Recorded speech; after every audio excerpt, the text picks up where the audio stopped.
Hi everyone, Scotia Angel here, and today we're going to begin our brand new series called In Defense Of. Now, like The Simpsons did before us, we're going to start this series off with a Christmas episode. Today we're going to be taking a look at the classic holiday film, National Lampoon's Christmas Vacation. This film follows the exploits of Clark Griswold and his family as they try to have a fun, old-fashioned family Christmas.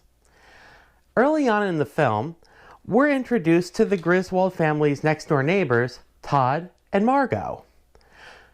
Todd and Margo are portrayed as pretentious, kind of mean-spirited, fun-hating yuppies. But is this really a fair assessment of Clark's neighbors? Or is there another way of looking at this? Let's take a closer look.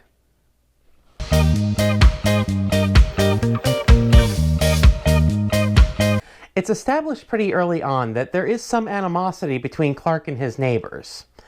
Todd and Margo show obvious disdain for Clark Griswold when we first see them, jokingly asking him where he's going to put the enormous tree that he's about to cut the roots off of. And Clark answers in a way that is, shall we say, a bit rude? Where do you think you're going to put a tree that big? Bend over and I'll show you. You've got a lot of nerve talking to me like that, Griswold. I wasn't talking to you.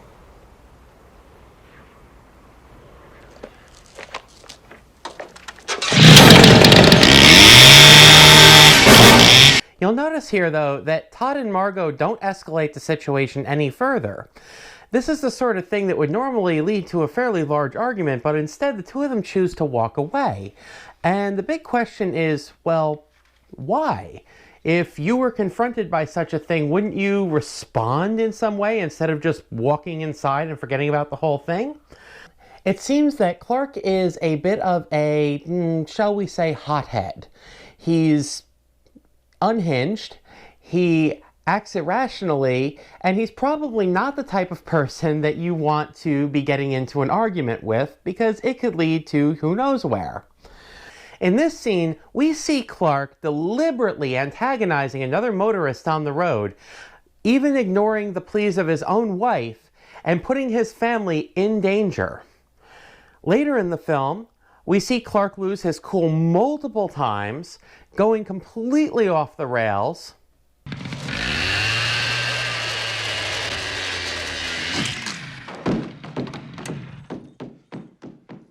Fix the newel post. God damn it!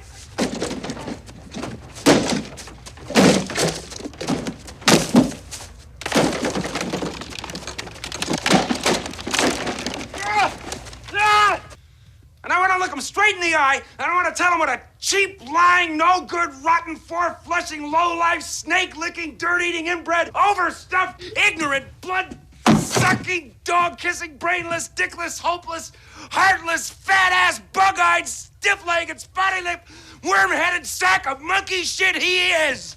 Hallelujah! Holy shit! Where's the Tylenol? Though that last one is arguably a bit justified.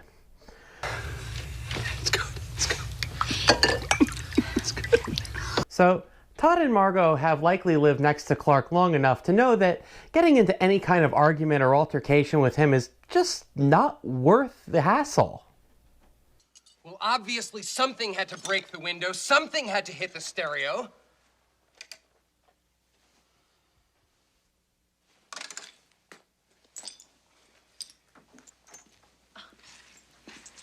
And why is the carpet all wet, Todd? I don't know, Margo. And why is the carpet all wet? Well, because of this.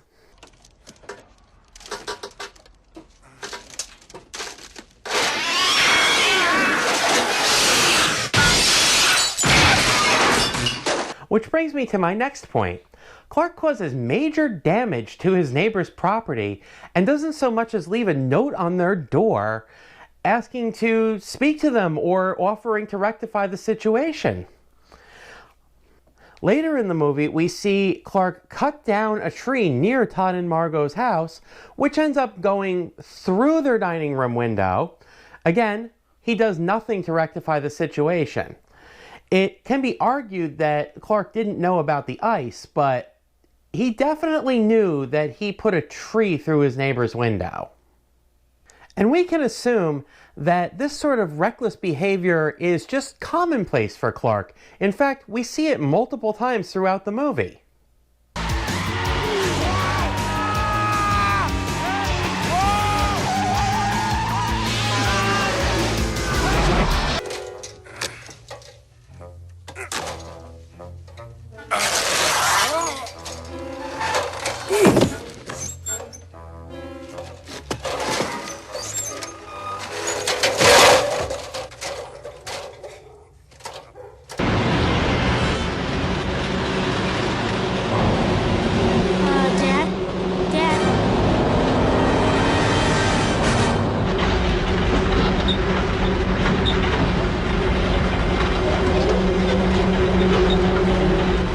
Now, I don't know about you, but the idea of living next to Clark Griswold just seems like an absolute nightmare.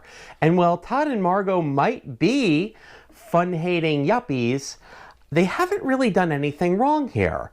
All they want to do is live their lives peacefully, and Clark Griswold keeps putting their property and even them in danger constantly. So, what do you think? Have Todd and Margo been treated unfairly here? You on their side? You on Clark's side? You have another idea? Put it down in the comments, and if you have any new ideas for other things you'd like me to defend, put that in the comments as well, and I'll see you all next time. Thank you for watching.